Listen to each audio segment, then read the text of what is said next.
Hello, everyone. Welcome back to Gladiator's Friday Live. We are so happy to be here today. Today, we're joined by Tosha Phonix, who is the founder and executive director of an organization here in St. Louis, where Gladiator is based, called A.C.R.E.S. I'm going to tell you a little bit about Tosha, but first and foremost, I just want to say, we did not plan the timing of this particular conversation. We've been talking about having Tosha on Friday Live for a really long time, because she does such incredible work. We're so lucky to work with her. And also, now we're at this really critical moment. Today is the last day. Tomorrow, there are millions of families. 80% of the people who are about to be in this position are children, people who are losing their SNAP benefits, which means that we are on the precipice of a moment of food insecurity, the likes of which our nation has not seen in a long time. So because of the work that Tosha does that is grounded in food justice, it's just a really important conversation. So let me stop there. So Tosha, welcome.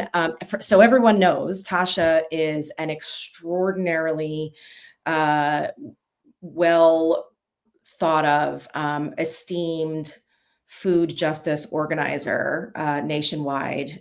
We are so lucky that she is based here in St. Louis. Tosha is a longtime urban farmer. She runs 2 farm sites up in North St. Louis City. She serves on the National Advisory Board for the National Black Food and Justice Alliance, which is the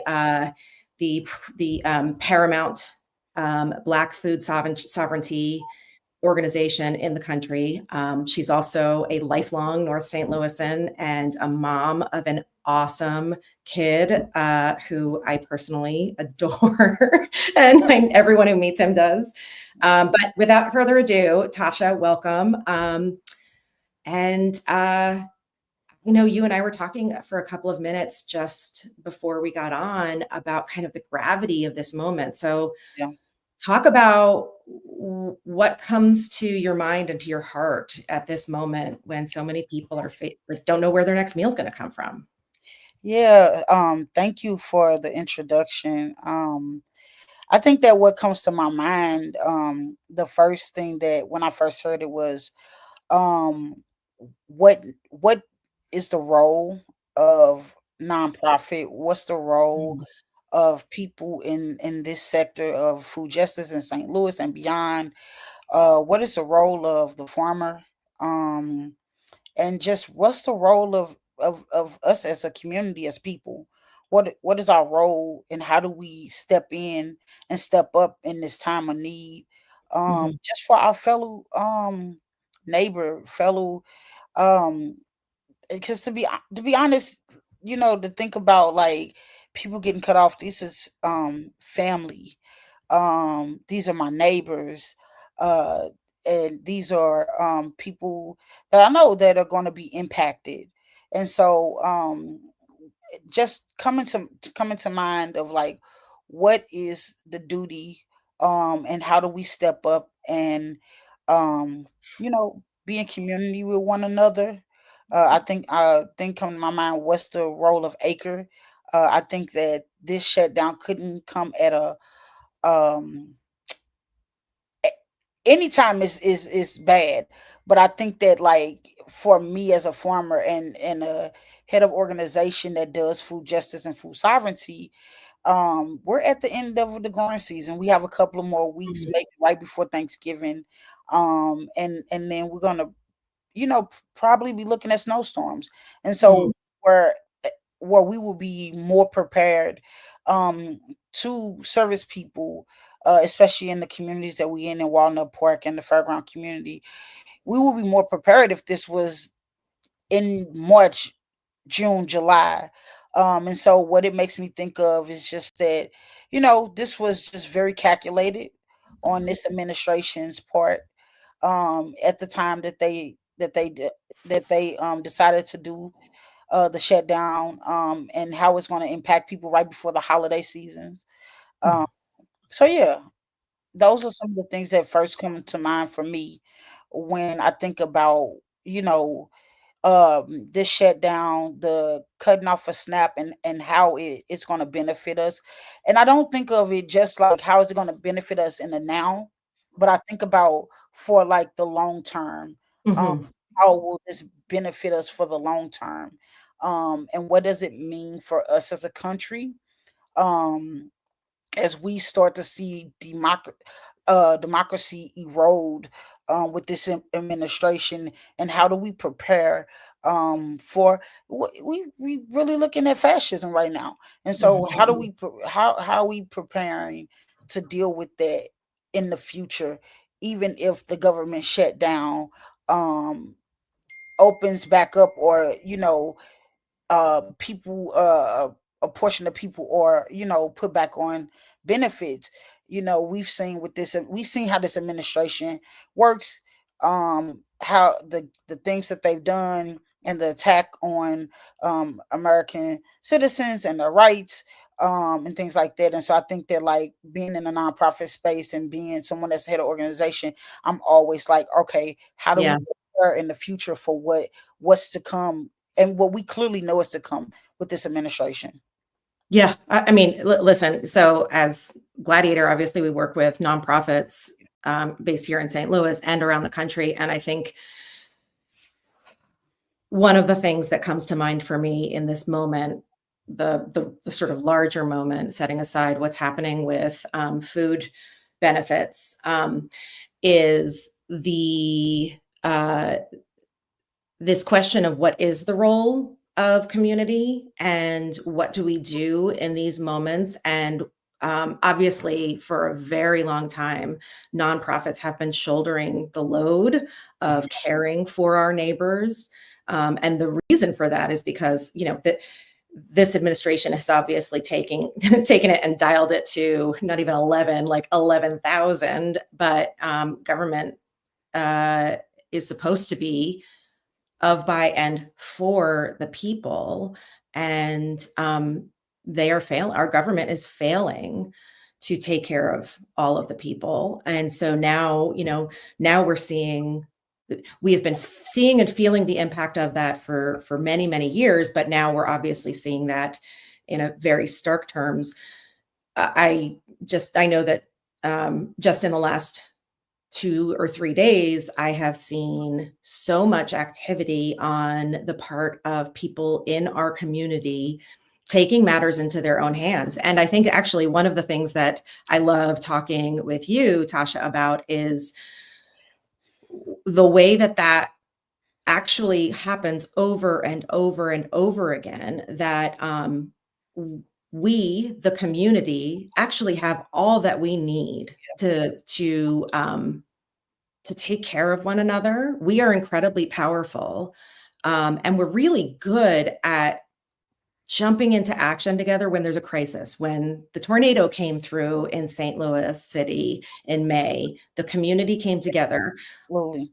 When you have this moment of need, whether it's the pandemic or the food crisis that's about to hit, the community is stepping up and making sure that people are taken care of. But those are emergency moments, right? And so I wanted to actually step back and zeroing in on this question of food security, right?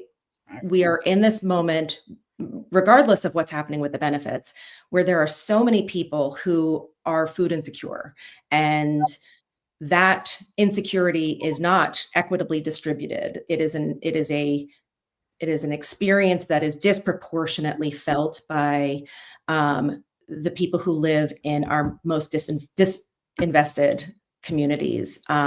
Here in the St. Louis region, that means Black folks who live in North St. Louis. That is where there's most of the need. Across the state in Missouri, it's a lot of rural white folks who live in communities where they don't have access to or can count on food. But thinking about this question of food insecurity, I want to talk a little bit about the work that you do as a food justice organizer. So let's step way back and like maybe can Yeah. you talk about like what is food justice? Yeah, so before I answer what food justice is, you brought up a point about like what we've seen in the last few years, and I always have to be honest and say what we for Black Americans in this country, we've seen the government fail us, right? Right. And so the whole idea of like stepping in, I think about how we got modern day the WIC office, Mhm. which comes out of work that the Black Panther Party did. Right. And so I have to think about this is so when for Black people in America, this has been we've always come to um the aid of our the people in our community when the government um has failed us and hasn't shown up like they should have. And so I think that like um you know when you ask the question what's to be done, Mhm. I think it's time right now to really study the history of what has been done but has been interrupted. Yeah. Our ancestors have done this work on so many levels, but it's always been interrupted where we could never see we see success but never see the end goal and the proper thriving Mm.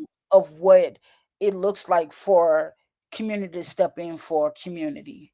Yeah. So yeah, I just wanted to touch on that. But Thank you.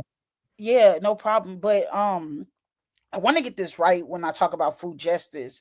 Because the term is, in St. Louis is thrown around a lot.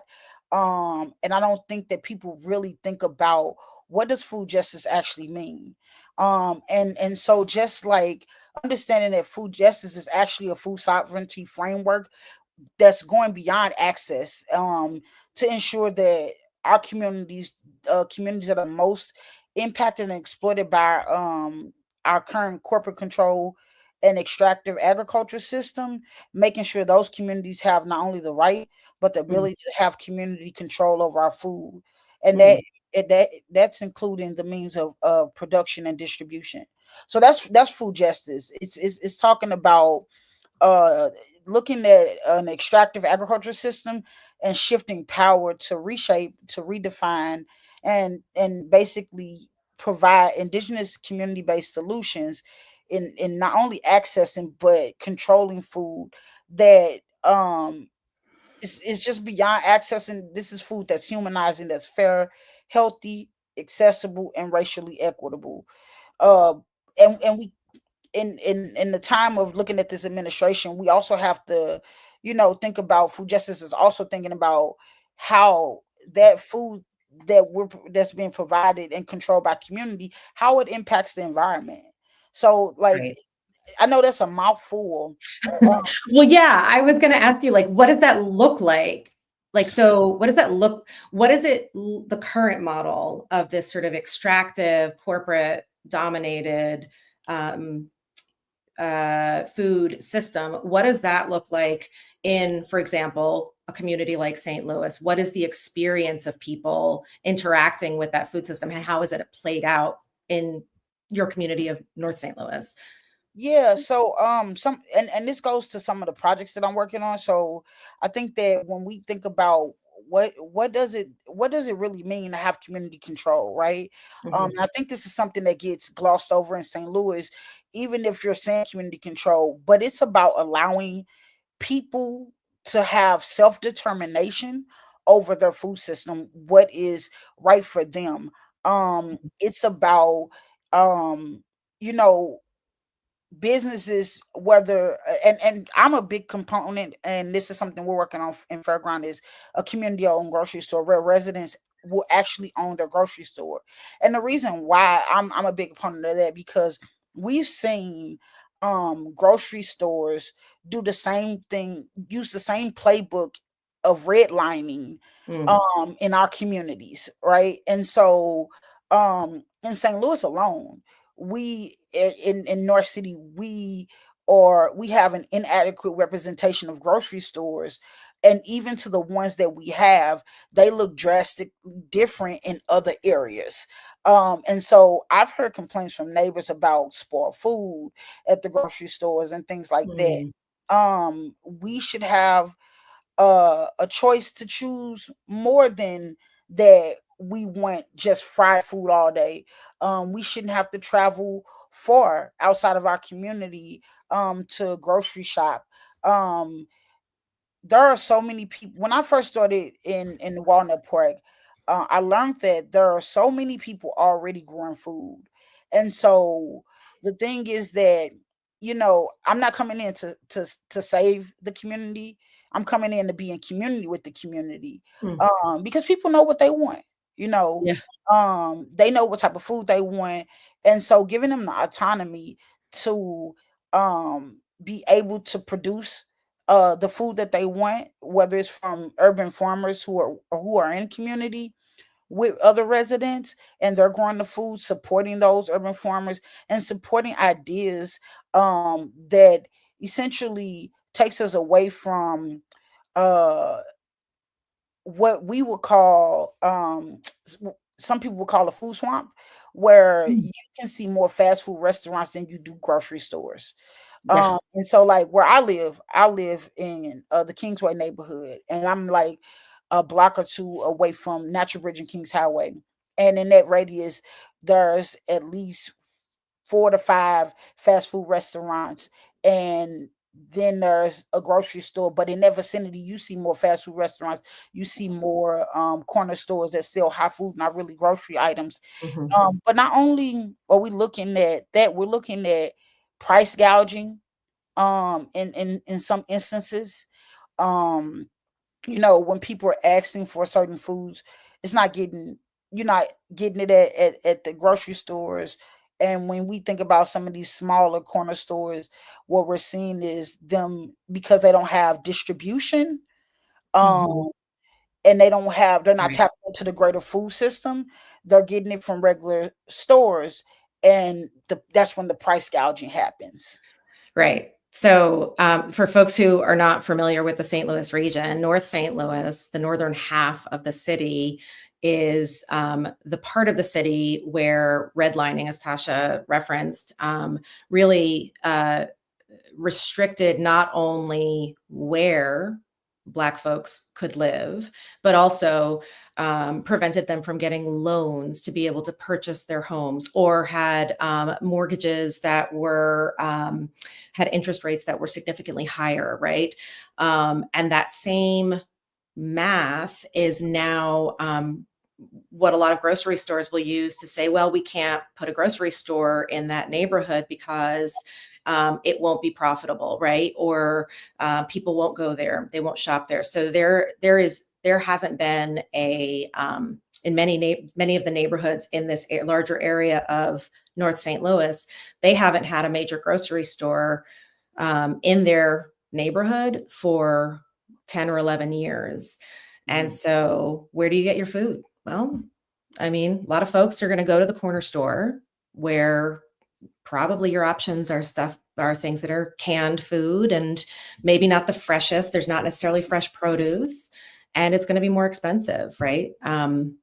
And I will say that, this is not me knowing all of this stuff just because I experienced it. This is like everything that I have learned from working with Tasha about how pressing this problem is, and why she does the work that she does, and just me sort of absorbing all of her genius over the last year or so that we've worked together. So okay, so what what's your vision for like what it could look like, what food sovereignty could look like in a community like North St. Louis? And also, like, talk about some of the examples of what people are doing around the country, because I know that because of your national role, you get to see what other communities have been able to create, which is incredibly inspiring. Yeah, so I think that when we think about one, what do I envision that this could be? One of the things I always I had this conversation yesterday about freedom dreaming, right? And Mm, the that North St. Louis has been robbed of the ability to freedom dream and to unlock our creative potential on what our community could be. And so oftentimes when you talk to residents, you will hear someone saying that well, we want what Clayton has. Um Mm, because that has because Clayton is a wealthier neighborhood, but we also know that the life expectancy in Clayton is about 20 years more than the life expectancy in North St. Louis City, right? And so you often hear residents say, we want a such and such like Clayton has. And mhm, so, but what I want to challenge not only myself but others in North St. Louis is the freedom dream, is to think about what would what do we deserve mm, culturally, right? And thinking about it from a cultural aspect of historically, what have we been able to create for ourselves um when it comes to whatever, when it comes to music, art, food, things like that. What have we been able to create when we've been allowed to freedom dream? And so for me, I don't think that it's not a I think that is more than what we can see in Clayton, what we can have in North mhm, St. Louis. I think that I want to for me to see something that's uniquely ours, that speaks to historically what has been North City, and our leaders who have existed, who have fought, who have done organizing, and who have fought to have a better uh North St. Louis City. And I think that like that's going to be a collective action for residents when honestly being able to have the tools to say, hey, all right, let's freedom dream together to see uh what we can be. Um just some things around the country that mm, I've seen multiple community-owned grocery stores, Detroit, Ohio, Atlanta, Chicago. A lot of co-ops are popping up, and for those who might not know what a co-op is basically a group of like-minded individuals coming together to create a business. That more times than not, it's a benefit for both the people who are collectively owning the business and the community that they serve. So there's a social justice aspect in cooperatives. mhm, Um, and so of course when I talk about, it's the same thing of talking about, the community owned grocery store in North City. When the idea first came about, for me, being a member of the Nation of Islam, for me it was easy to think about, oh, what would it look like if the community had their own grocery store? But it wasn't just so easy talking to the head of the neighborhood association, right? um so you had to walk through what would that look like, right? And so mm, right, right, yes. because it's not a concept that people, like, necessarily have seen And before. not even that it's a not even that the concept, it's not given as an option. So Right, like that's what I mean about freedom dreaming. When we think about residents in North City, the option to freedom dream isn't even on the table. It's, well, hey, we'll give you this or we'll give you that. right, And it's not, let's think about your wildest desires. Even don't think of it as if it can't come true. Let's think of it, what do you the biggest desire that you can think of. And so that's how I operate in the realm of food justice and doing this work. So like we talk all the time, especially, so mhm, we talk all the time and about the farm site that's in Walnut Park, right? And the design process that I took for that was that this community deserves beauty, right? And yes, I didn't necessarily take it from a certain aspect or area. I listened to my mentors and others, and just thought about what I had been learning, and thought about what the community of Walnut Park deserved. And so we have this. fourth of an acre farm with a pond in the center, right? And so for me, I was like, we deserve water features, we deserve beauty, and there's beauty in both water and ponds and Mhm. koi fish. And so I put that design in the middle of Walnut Park, something that you're not gonna see too often in the city in any other farm. In And any so community, right, mhm. community. And so it was not only the thought of, man, how can we push this limit and give people what they deserve, but also what they may never experienced before. Yes. Oh my God, so much, right? So I will urge people to check out Tasha's social media. We will share the links on all of our Gladiator social media assets after this conversation. But this pond is next level. At her farm site, it is just stunning. And so I have to tell you, I am in love with the idea of freedom dreaming. I think that that is going to become like, I want that to be my mantra for my life from now on. Um, but like, I Absolutely. know that you are about to launch a very structured community freedom dreaming process through Absolutely. your Food Spark event. So tell folks about this. This is super exciting, and you talk about it. I'm going to share the flyer about this Oh yeah. upcoming event. Go for it. So what I noticed about in the food justice space here was that um the need to dive deeper into political education Mhm. around food justice and food sovereignty. And so what I came up with my team is to do start off doing a film series. And we took the name from the original Food Spark, with permission from the creators of it. And it's to delve deeper into food justice, food sovereignty, what it looked like and what it is. And so our the first event we're having is a film series. And the first film is a film documentary called Rooted. Jermaine Jenkins, who is a farmer in I want to say South Carolina. I've been knowing her for some time and following her work for some time, and just her journey of land ownership, of farming for community, and really, she does these classes around food justice, what food justice is, and helping community understand that. So we're gonna do it. We're gonna have the film shown. We're also gonna do a Q&A, and then there's a book signing with, and I'm Ruth. If I mispronounce your name, I apologize. But Ruth Janelle.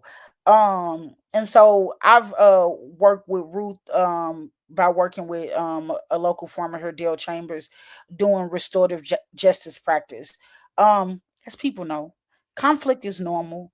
Yes. We have a lot of conflict that exists in the food justice space. And so we've been working with Ruth for a few years now on she's an expert in restorative justice practices, and something called circle keeping, and helping us to establish community agreements. And what does that look like for us to be not only in community, but to be in having a principle struggle to create food justice in a way that's meaningful and impactful in St. Louis. I love this so much. I'm going to put the flyer back up one more time. So this Food Thank you. Spark event coming up, it's coming up on November 15th. We will share the Eventbrite link. Um, so who's other than obviously showing the film and having the book signing, who should think about coming to this kind of event? So we're gonna have a resource hub as well. So residents, St. Louis City residents, but always we're always looking for North St. Louis City residents because we're trying Mhm. to build power and put power back in the hands of residents. So residents of North St. Louis City, people who are invested into food justice, food sovereignty, and who want to help build this work and see it flourish and thrive in North St. Louis. If you want to see a better St. Louis, as it relates to restorative justice and conflict management and circle keeping, you should also come. I love it. Um, if if you're being impacted by uh this kind of administration's cutting of SNAP, for you should come and check out, even if you don't say for the film, check out the resource hub. Amazing. So, I am so excited about this event. Like I said, we will have that link up on up after this conversation. Can I add So one more thing? yes, of course you I know, can. time, but I want to add one more thing. So something that we also have at so I know you said it, but I sit on the leadership team of the National Black Food and Justice Alliance, a phenomenal organization that has supported Black farmers in St. Louis for the last few years, especially when there wasn't a lot of funding coming into St. Louis for farming. Yeah. Um, they have supported us right now in working on this community owned grocery store. On a national level, they have an app called the YAMS app. YAMS, and you can download the app in Apple Store or your Google Play Store. Mhm. And so what it is when you talked about the redlining and the grocery store saying, "Oh, we won't make money in this community," well, they're collecting data to show not only is there money in the community, but the way that market studies have been done have been Mhm. biased, and they haven't been culturally relevant. And so what's happening right now is that they're collecting data from people on their shopping habits and where they shop at and things like that, to be able to showcase that no, this is not only is or the market studies bias, right, but there is money here, and then there is a surgence of cooperative grocery stores popping up who need support and funding so Mhm. people can eat. And so that when we see these again corporate controlled entities in the agriculture business, when we see them leave our community, we won't be left without anything if Yeah. if we support cooperative business. So I just want to shout that out again. That's the YAMS app. You can download it. It's YAMS in all caps. You can download it in the Play Store, or the Google Play Store or your Apple Play Store, and download it and start keeping those grocery receipts to upload to that. So we'll also have some of that material Yes. November 15th. So thank Amazing. That is it is, like, that data is going to be so important in order to demonstrate that they're like, what it is that the community is asking for, how, like, they are spending their money, and what the potential is for keeping that money in the community, as opposed to folks being forced to travel miles in order to go to a store where just to get the food that they need and want for their families. So yeah. so And Tasha. I'll share the information for the Yams app as well for Uh-huh. anyone that's listening that may not be able to find it. It is a link of the National Black Food and Justice Alliance. Yeah, we will share it online. Don't you worry about that. Thank you. So I we are like over time now. I know, I know, I know. And I thank you for the which is extra time. I thank well, you. listen, I mean, listen, at the beginning of this call, right before we got on, Tasha was like, "How much time do we have?" I was like, half an I think hour." I She's had like, like five. We're not gonna get." We have barely scratched the surface. Like Tasha and I, we when we get on the phone, we wind up talking for hours because there's just so all of this work that she is doing is so fully integrated into this moment that we are facing, where there's so much, Yeah, there's so many attacks that are now like have obviously been experienced by Black and brown folks in this country for millennia, but that are now coming to light and people are understanding, and we're seeing this potential of community really coming together. And so it's just I love freedom dreaming with you, yeah, Tasha, yeah. and I am looking forward to doing it some more. So, and if you want a freedom dream, check out the Food Spark event. Check out Tosha's Instagram and social media. We will be sharing those links. And also, if you have time, go to the St. Louis Contemporary Art Museum. There is a Oh, very cool exhibit there that features some of Tasha's work as well. Tasha, we could talk for yeah. another 3 hours. The artist, real quick, the artist is Yeah. Alexiana Lopez. So I just want to shout out the artist who captured that work. And it's her work being highlighted. It's her, she's the artist, and she Mhm. captured some of A.C.R.E.S work along with the staff, and other things. So please check that work out at the Yes. Contemporary Art Museum. I don't have the name, but I'll follow up with you on the name as well. That's great. We will share that. Thank you so much, Tasha. Thank We you. look Thank you. forward to continuing freedom dreaming with you. And Absolutely. for everybody, we will see you next Friday. And I hope you take some time to do some freedom dreaming yourself. So Absolutely. thank you, everyone. And we'll see you next Friday. Bye. All right, bye.